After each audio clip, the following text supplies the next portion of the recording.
So I was told that everybody here kind of does a lot of exercising. Is that correct? That we have a pretty good. So tell me some of the things that you all are involved in, and are we all women? We are. Some of the activities that you all are involved in. What do you guys do for your exercise? Run, walk. Hike. Somebody hikes. What else? Second training? Oh, circuit training. Oh, very nice. And someone said biking. What kind of circuit training are you doing? Oh, you mean you're doing it in your class? Well, I wrote her own special program. Oh, nice. All right, so tell me about, does everybody know what circuit training is? Yes, they do. So someone tell me, what is circuit training then? For me, who doesn't know. It's going to different stations, performing certain, you just keep going with very little intermittent resting time. What's your average time that you spend at each circuit? Is it something where I'm spending 20 minutes at each circuit? No, maybe 5-10 minutes. Okay. So what are you doing for your circuit? See, you sat all the way over here, so you're fair game. 10 squats, 10 lunges on each leg, 10 push-ups, 5 burpees, and then rest for a minute and then do it again. And how many sets are you doing? 3 last week, 4 this time. Followed So by 2 minutes of planks. Planks. Wow. Does everybody know what a plank is? Okay, so yeah, those are painful.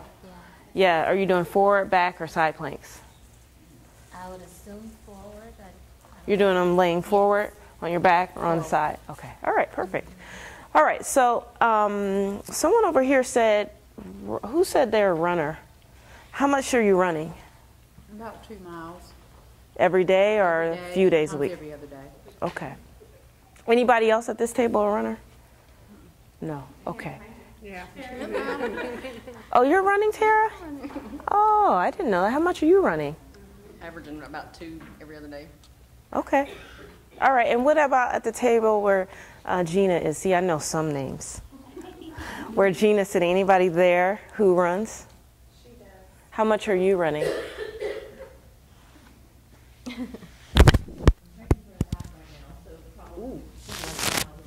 15 a week? All right. Yay, that's great. What's your name? I'm Rhonda. Hi, Rhonda. And what's your name? Jeanette. Jeanette. So Jeanette and Rhonda are some of our runners along with Tara. This broke, actually. Uh-oh. Oh, no, it just came unclipped, I see. So good. So one of the most common injuries, if you can read number 1 from all the way back here, which, you know, now that I don't have on my glasses, I'm standing all the way back here myself. I'm thinking I should have wrote that board a little bit bigger. It says runner's knee. So runner's knee is one of the most common injuries, and it actually is more common, since we have all women here, it's more common in women than it is in men. Runner's knee is a catch-all term that kind of takes anterior knee pain. Anterior means the front of your knee. I can't clip. Isn't it supposed to go in?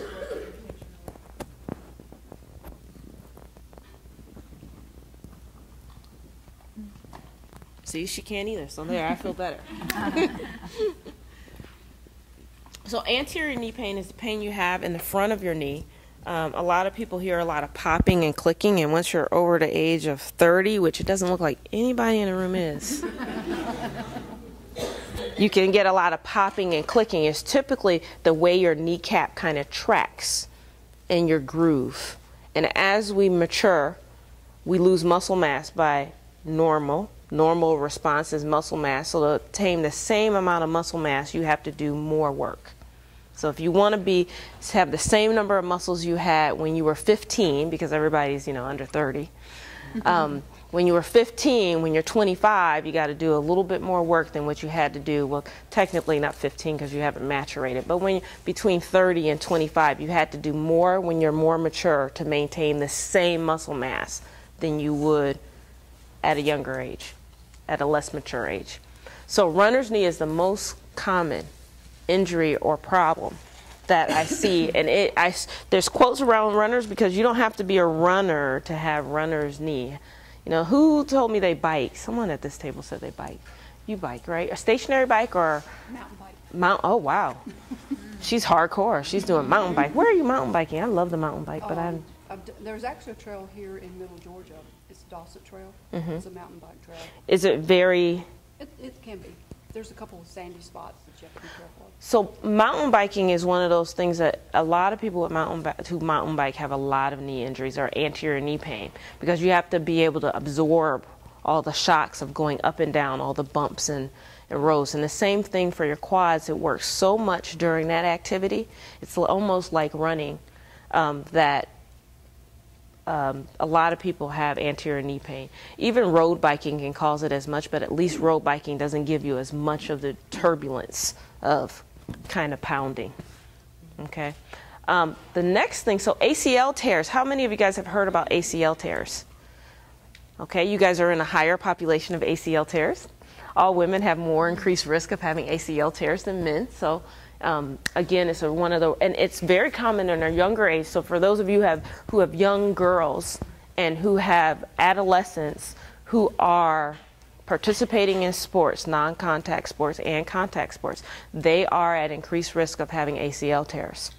I would advise every single person who has a adolescent young lady who's playing soccer or basketball and volleyball that they make sure their daughter is involved in some type of ACL prevention program. Okay, and if they've torn, has anybody had a child that's torn their ACL already in the room? Male, though, playing football. Yep. Oh, well, his was probably traumatic then. Most of them are non-traumatic, but if you've torn one, you're at increased risk to tear the other. That person should always be in an ACL prevention program. And why girls versus boys? It's multifactorial. Some people think it's because of our hip width compared to the male hip width. We definitely have more predominance of our quad muscles than our hamstrings muscles. We also have more tendency to go in like this with our knees than straight over our toes. So when you're doing a squat, you're not supposed to be going like this. When you do your squat, you're supposed to go forward. Somebody decided that they did a study and looked at if menses has a component to it, and one study found it did and two others found it didn't, so that's controversial. We know that the angle or the notch in your bones of your knee are smaller or narrow in women, and we think that's part of the component. Then ankle sprains. Ankle sprains are the next most common. Does anyone do racquetball or tennis? I didn't hear any tennis. No one does tennis? No one does racquetball? Okay, those are sports where you get a lot of ankle sprains. Shoulder injuries are actually more common in men than they are in women. And they range from having dislocations of the shoulders to just having sprains and strains of the shoulders. Different than rotator cuff injuries, which may or may not be sport related, those actually are just as common in women as they are in men. Tennis and golf elbow, if you don't play tennis or golf, that doesn't mean you can't have tennis or golf elbow. Does anyone know where those are on your body? So elbow, inner and outer elbow. Outer is typically tennis, inner is typical golf. Shin splints, and for those of you who run, you might have experienced some shin splints somewhere. Running is one of those. Is anybody thinking about starting a running program? I'm trying. I think Rachel's working. Okay, good. But All you're right. a dedicated walker. Yes. That's great. Initiation of a running program is something that you want to tread carefully, as well as escalation of your running. So you're moving to training for a half marathon. If you're running and then training, you want to make sure you're careful with your escalation of your running program too. Growing strains are actually more common in men than they are in women. Lower back pain is common in everybody. 85 to 90% of the population has back pain sometime in their life. So everybody will experience back pain at some point. And then your general pulled muscles are very common. Achilles tendonitis. And then I underline concussions because it's a big topic right now, right? Big topic, concussions. How many of you guys have children who play contact sports? So we have a handful. So they're at risk of concussions. The only way to avoid it in some of the sports is to not play the sport. So concussions are sort of part of the game. All right, questions, because we're going to move on to, who are we doing first, adults or kids? Let's see. No, I don't know. Okay, adults. Good. Thank you, Rachel. So we're going to do sort of a backwards top 10 of ways to stay off the sideline. So ways to keep you active and try to avoid being off. And some of them, okay, so some of them I tried to have a little bit of a tilt of some humor to it. So none of it's meant to be offensive, and none of it, no one in the room was it meant specifically for, that's my disclaimer, right? It's not meant to neither offend or make people upset or angry. It's just meant to kind of add some humor to as we discuss some of the things that can keep you on the sideline, okay? All right, so number 10.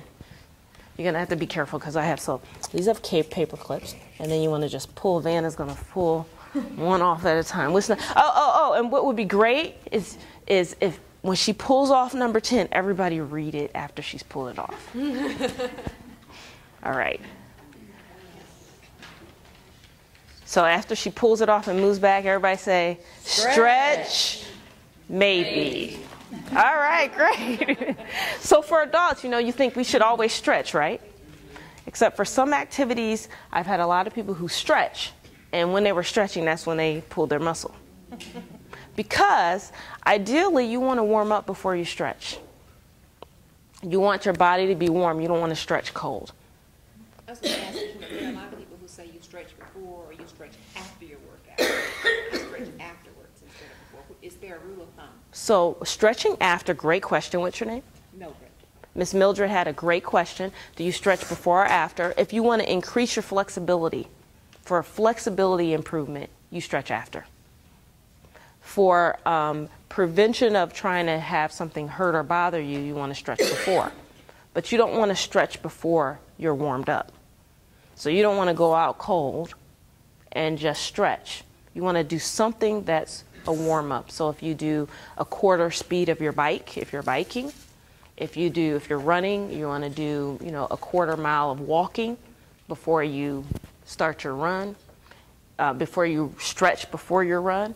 If you're walking and you want to walk a little slower pace before you stretch to start your run. If you're just doing walking, many times dynamic stretches, and does everyone know what a dynamic stretch is?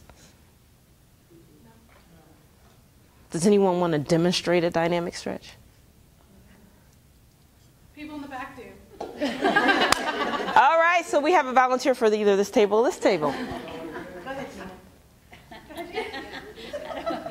You're dressed for it. Well, I really don't. You can tell me what to do. All right, go ahead and stand up then for us, Gina. And show us just a straight bend over stretch. Demonstrate for us. Yeah, just if you're just gonna so she's not bouncing, she's just laying there. That's a regular stretch. That's what we call, you can. That's a static stretch. Okay, so Gina, stand up. Now hold on to this chair. Points. No, if you had sat at one of these tables and did it, you would have got an extra point. But given that you sat here, it's an expectation. Take it away. Okay. All right, so turn this way. And what you're going to do is hold on to that chair so you don't fall over and swing that left leg forward and back and just let it swing like on the pendulum. Like that? Mm-hmm. And just let it keep swinging as well as far as it will go up and back. I haven't had lunch. I might be weak. It's not do you feel the difference and you feel the stretching through there? I do. Yep, that's a dynamic stretch. You're moving with it. Okay.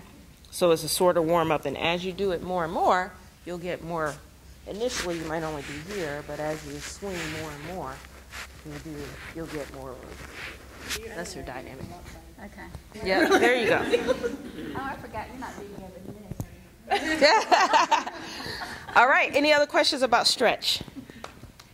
Yay, good job, Gina. All right, go ahead and pull off our next one.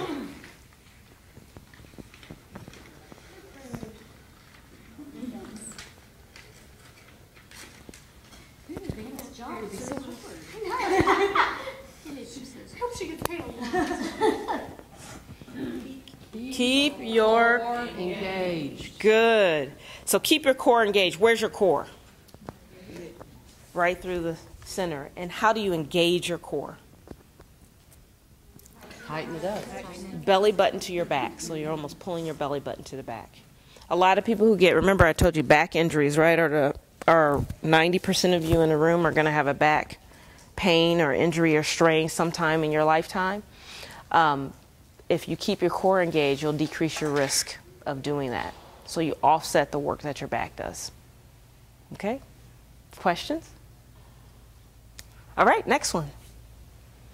So if I sit at my desk and suck in my stomach until I almost pass out, that would decrease the risk of having that. Okay, let's read the next one. All right, everybody? Limits. You might not. Yes, you have them. Okay. So question. She says, sucking your stomach. Core engaged is not sucking your stomach. No, it's not it's a pull. And your lower, it's almost like a string is pulling from your lower your belly button to your back. So it's almost a pelvic tilt of a little bit and engaging here so that you feel like this is me standing. Put your hand on my belly. And this is me engaged. But that's not you sucking in. It's not just, it's not, when I think of sucking in my stomach, I think this, like a holding your breath situation. And it's not a holding, it's not a this, it's a tilt here and a pull. If you know, I don't see it as the same. Some people may say, well, that sort of feels like the same. It's not exactly the same. If I suck in my stomach, I'm doing this. And you're holding your breath. And I'm holding my breath. Okay. You know, if I engage my core, I'm doing this. And I'm not holding my breath. So I'm working, I can feel the work in my lower muscles of my abdomen. Okay, limits. Yes, you have them. So know your limits. I will tell you, I had a resident last year, really in great shape, played a lot of tennis. And she decided, well, I haven't played tennis in, a couple months, so I'm going to go out and play tennis all weekend long. And she played match after match after match after match. And she said, and they knew me as Dr. Street. They said, Dr. Street, I knew I probably had played enough. It'd been like 4 or 5 hours of playing, and I decided I was going to play a couple more games, or at least one more game. She said, and I kept playing, and my legs were tired, and everything was so fatigued. And then all of a sudden, I got a tinge, and I couldn't walk on my leg anymore, she said, and so I had to, that was what forced me to stop, even though I knew I should have stopped beforehand. And I didn't tell you about it, and I waited so long, and now it's been 3 weeks, and I still can't walk. And she tore her Achilles tendon. Completely tore her Achilles tendon. So know your limits. Yes, you have them. Oh, it's not on? It's not into the room. It's just to the camera. It's not in the stereo in here. Oh, okay. I'm having a hard time hearing. Okay. We'll try to speak up. So you do have limits. Know them.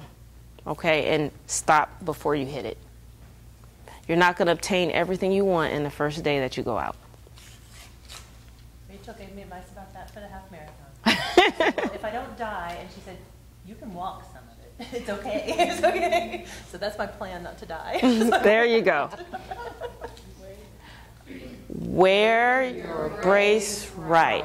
So if you have a brace or you have a device that you've been prescribed or recommended to wear, make sure you have it on correctly.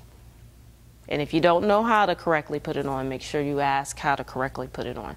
Because you can do just as much damage by putting on a brace incorrectly as you can by not wearing it at all if you need to. Okay, next one.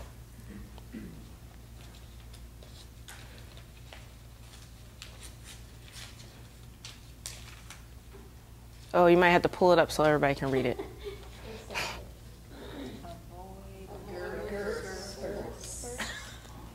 So avoid girth spurts. All of a sudden, adding through your center. It makes your core weaker. It makes your ability to get your balance quickly. And the biggest thing is not doing it quickly. You don't want quick changes. and the girth either up or down. Okay, so you don't want big spurts. So that becomes a big warning in women who are expecting, right?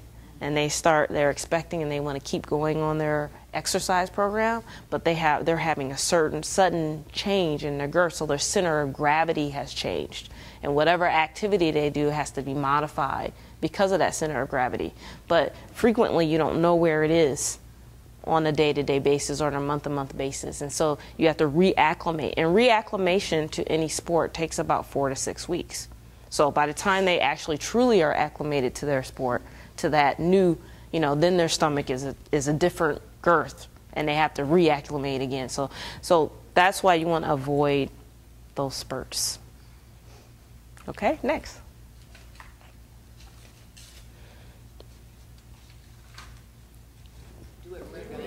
Very good.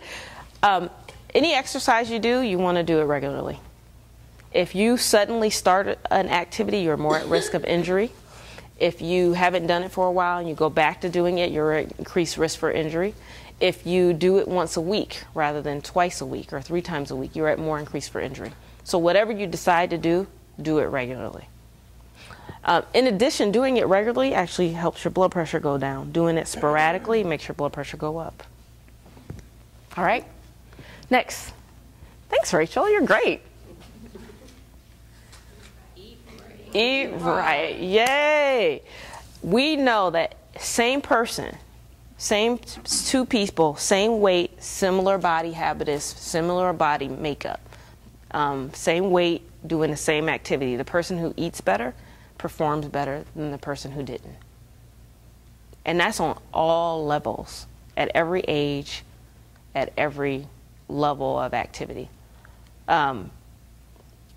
Obviously, we wouldn't be comparing someone who's a pro athlete to someone who's an amateur athlete. So on the same level field, the one that eats right and eats better consistently is the one that actually does better. Okay, next one. And it looks like it's sliding down, so you might have to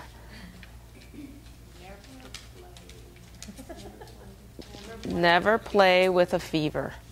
Never play with a fever. Okay, that's kind of simple. Questions about if you're febrile or sick, don't play, don't run, don't practice. Okay? There's a lot of viral myocarditis that we never diagnose. That is really, the symptoms are mostly just fever. And we know that group of people, when they exercise, are more at risk for cardiac events, and we don't want anyone to have one of those types of events. We'll go into it more next. Next one.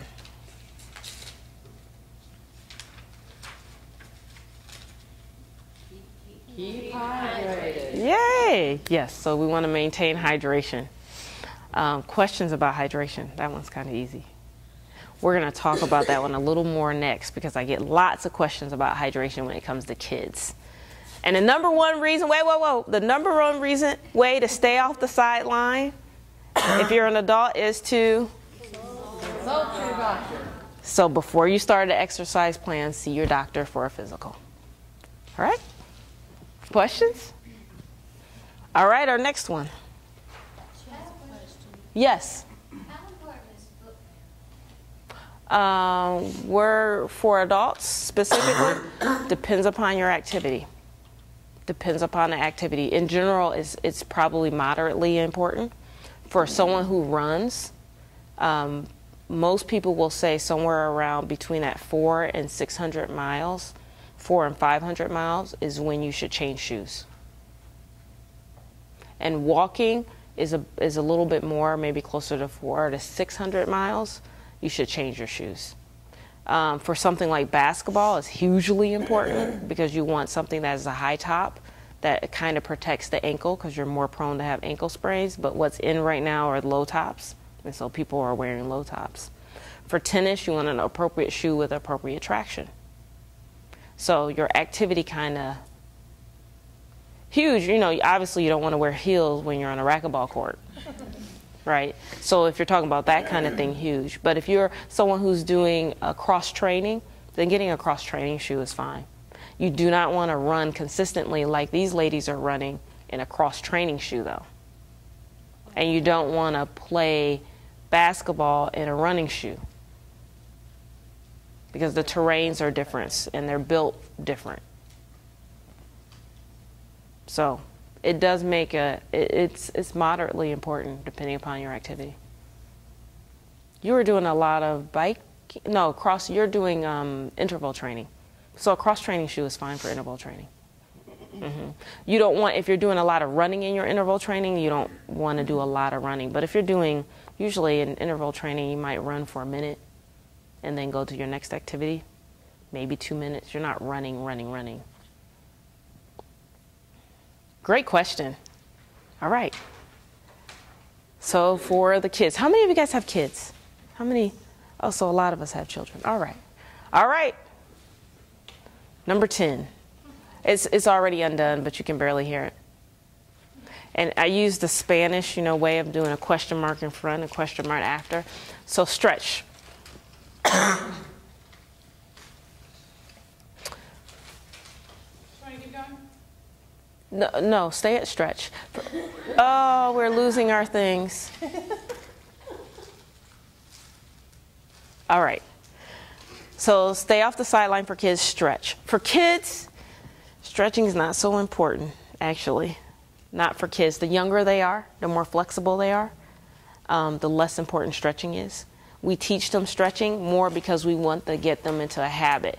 You try to teach a 15-year-old how to do something habitually that you didn't tell them to do when they were 5 or 6, and you will find out how hard it is to actually get them to do it. It's almost darn near impossible. It can almost be impossible to get them to do it when they're 15 if they don't think they need to do it, even if they were doing it since they were 5 or 6. So we teach kids to do warm-up and stretching, not because they actually benefit from it from the younger ones, but because we know eventually they're going to benefit from it, and if we don't do it now, they're not going to do it later. Okay? Next one, number 9. A way to keep your kids off the sideline is to don't play hurt. That's one of the highest reasons why I see kids in my office after an injury is they played with something that was hurting. Sometimes the family member knew and sometimes they didn't. They didn't tell me that hurt. We don't want them to play hurt. That whatever they're playing is not that serious to risk their own health and well-being. Is there anything to watch for in the kids? Because I know a lot of kids, they know that you won't let them play if they're hurt. Then, and so they're not going to tell you that they're hurt. Yes, if they're limping, if they're not keeping up with others, if they tend to need more breaks than what they usually do, if they're walking at points where usually they would run, if they're not as enthusiastic about participating in the sport, if they're thinking that they want to change the sport to something else, you want to ask them about, if something hurts or bothers them while they're playing that sport, and if their equipment is worn out. So look at their shoes, feel the inside of their shoes, look at their racket if they're playing tennis, look at any gear that they might be using, make sure it's not worn out. Okay? So keeping kids off the sideline, number 8.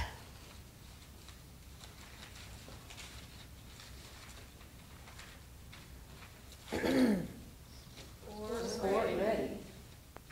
So sport ready.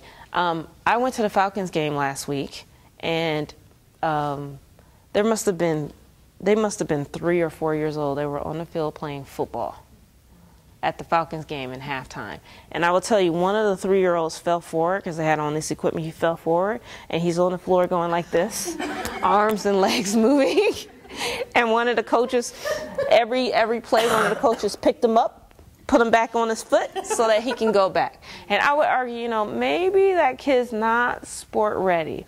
So you want to make sure your child can understand the game, can tolerate the equipment, can follow instructions, and be corrective in their instruction, understand correction and instruction before you put them in an organized sport.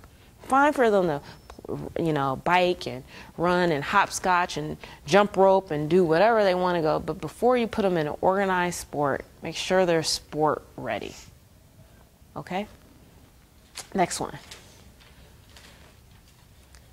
Number 7, Keep hydrated. keep hydrated. The younger the kid is, the more likely they will stop and drink. You know, when Johnny is 6 or 7 and he's running around, they don't care about winning, they care about having fun. And, you know, when they're thirsty, you on a soccer line, they might even come in the middle of the game and say, I want some water. Can I have some of that? That, you know, if everybody would do that, we would all be okay. But as they get older, they try to just push through it. So even more reason or more time to kind of encourage them to make sure they keep hydrated. And this is where I get questions from parents a lot about, so what should I hydrate with? Water. What should I hydrate with? Water. What should I hydrate? Water. Some of the reasons why we recommend hydrating sometimes with some kind of Powerade, Gatorade, etc., is because kids don't like the taste of water. And we want them to drink something, so we'll provide that. But still, water is our best source. So if you can get away, if they like water, let them have water. Where we found that the aids have been helpful is if we're playing tournaments. If you have your kid in AAU or something and they're playing a game after a game after a game after a game after a game, they don't have as much time to really eat. And so we found that recovery at the end of the game, starting another game, is sometimes quicker with having something that has substance in it if you're going to run long term. But if you're playing one game, then no. And if you're playing baseball or softball and you're standing out in the field in the sun, just standing there, you need to eat something. But water is still the best option. Okay, number 6, way to stay off the sideline. Mouth guard. So wear your mouth guard. What sports are we supposed to wear mouth guards in? Football. Football is mandated. If you don't wear a mouth guard in football, you'll get a penalty. What else, though? Basketball. How many people actually wear them in basketball? You're supposed to, but you do. Yes, basketball. And just so one of the basketball coaches, not even 2 months ago, was playing basketball, pickup ball, with the team and people. And she didn't wear her mouth guard. And she came in with a cut all the way through this part of her lip, right? And in through the upside of her lip from her teeth that went through her mouth. That's expensive dental work. She didn't actually damage her teeth, which was good, but that's an expensive way to wear your 99-cent mouth guard. So now she has a scar from where she had, not bad, but still, you know, she has sutures, she has scars, she has pain, so mouth guard. And any contact sport is recommended that you wear a mouth guard. So contact sports include basketball and actually soccer. Technically, you should wear a mouth guard for soccer as well. And lacrosse? Oh, lacrosse is another sport where it's mandated. So if you don't wear a mouth guard, you'll get a penalty. Sort of like hockey's like that. All right, number 5, a way to keep the kids off the sideline. I don't even know what number 5 is. I don't remember. Oh, love it. Fear conditioning. Fear conditioning. They are most at risk for having an injury or a problem at the very beginning of conditioning. So they're changed, 9th grade, they go to high school, they start conditioning for football at the very beginning of conditioning. That's where they're pushed the hardest. That's where they have the most injuries. That's where they twist the most ankles, hurt the most knees, everything. Because they're not ready. So we need to all fear conditioning. I do anyway. At the beginning of the season, I'm like, whoa, scary. Once the season's good and going, I'm feeling a little bit better. All right, number 4, way to keep the kids off the sideline.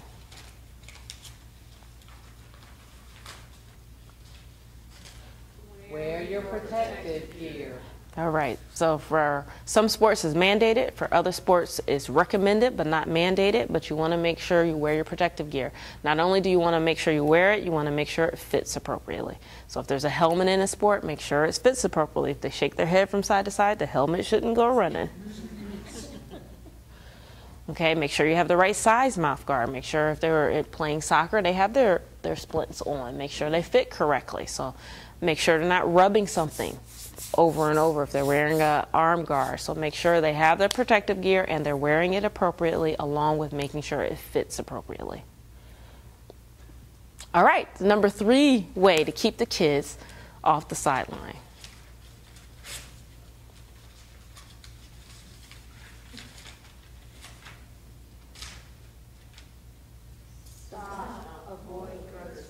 So tell them don't grow. If you could just tell them not to grow, you'll avoid lots of problems. That happened to my son his junior year of high school. His Osgood Slaughters events. He went up for basketball and it just snapped. He had to have emergency surgery. He has a pin in his knee to this day because of the Osgood Slaughters, where everything's not has not caught up, and he's 6'4". So those growth spurts they are a bear. No pun intended. They are quite painful. Yeah, mine caused a herniated disc in my son's back. He had to have back surgery.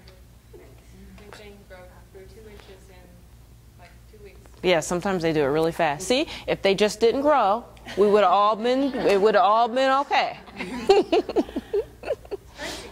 It's absolutely crazy, and it's a huge time where they get lots of injuries, and we've already just witnessed 2 that have explained, but it is very common. And unfortunately, it's usually a time where they're usually between 13, 14, and 16, 17, somewhere in that range, and that's when they want to push themselves the most. And you trying to slow them down is hard, and you're like, okay, but, and they're just, but if we could avoid those growth spurts, we would be all would be much better. All right, the number 2 way to keep kids off the sideline.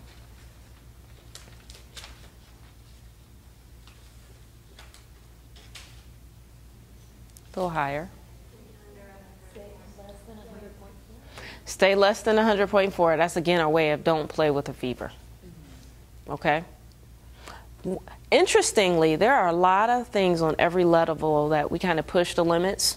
You know, so in Pee-wee football or Pee-wee stuff, we don't push the limits too much. When you get to junior high, we push it a little bit more. When you get to high school, we push it a little more. You're playing college, we push the limits a little bit more, and we tell people they can come back to play a little bit earlier. You get to professional ball, and you darn near need to have the half the leg over here, your body over here before you don't get back on the field, right? So we push the limits, and we push them more and more, right or wrong, as they go up in sport, right? But 100.4 fever is one of the few things that the Olympic Committee, the International Olympic Committee, the NBA, the WNBA, the NHL, the NFL, your high school athletic associations, your Pee-wee associations, across the board, fever, everybody has agreed on every single level that you should not play if you're febrile. So we have at least one area where we have a good consensus. Is it enforced? Enforcement of, it's like the speed limit. Is the speed limit enforced? It depends upon where you are. So I can't speak to places where I'm not at and how they're enforced it. But if it happens and something happens to the person, nobody's going to court for that. They are just going to pay the bill. Because they're not going to find anyone in the country that's going to tell them, in the world, that's going to tell them that that was okay. So you won't hear about a trial because it will be quickly settled, and whatever amount of money that they've decided upon or non-disclosed will be non-disclosed, and they will go ahead and pay it. And they won't find, not one person in any specialty will tell them that's okay. Is that mainly because of the viral heart complications? It's a lot. So being febrile increases your risk for dehydration, increases your risk for heat stroke and heat illnesses, increases your risk if you have sickle cell trait or sickle cell anemia of sickling, increases your risk of sudden cardiac deaths for all the viral symptoms, but also increases your risk for sudden cardiac death for just perfusion problems. So it's multiple things. Yep. So, and I bet you all can guess what number 1 is. Ah, yes. And the number 1 way to keep your kid off the sideline is to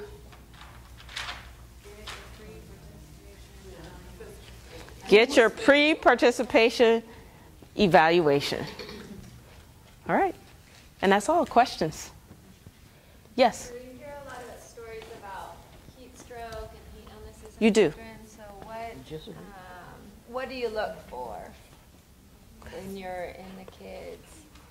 Like, I know you have to keep them hydrated, but what if, are there any signs before they're going to have it? Yeah, so heat illnesses go on a spectrum. And they usually start with minimal signs of heat illness or heat exhaustion.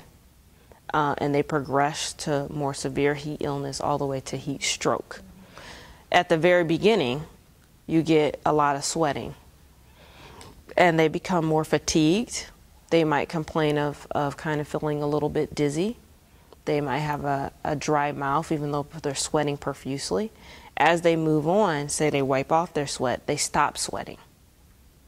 And they become kind of that hot and flushed but dry because they've lost the rest of their ability to make perspiration. Okay, so they stop sweating so much.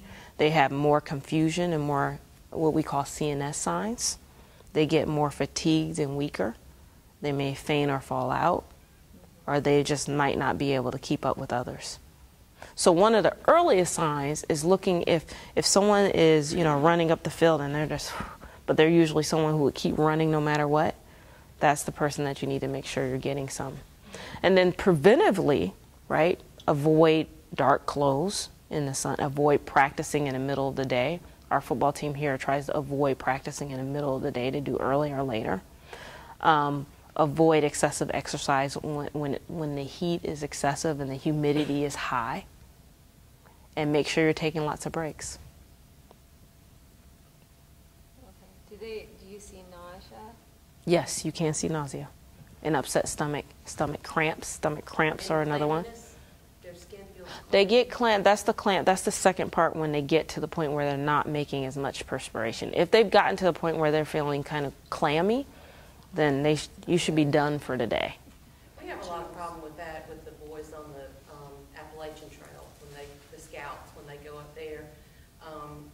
Like you were saying, that age, they don't like to be told to hydrate. They don't like to have to stop and do it and stuff like that. And so you have, one or two that'll start with the symptoms. Yeah, clammy is not the very beginning. It starts, is kind of as they progress. So if they're playing a sport and they've gotten to that point, they should be done for that day and hydrated. But scheduled breaks for like what you do usually encourages even the teenager to hydrate. If you do scheduled break, it's not an option. We're not racing up the hill. This time is when our break is. One question here and then right here.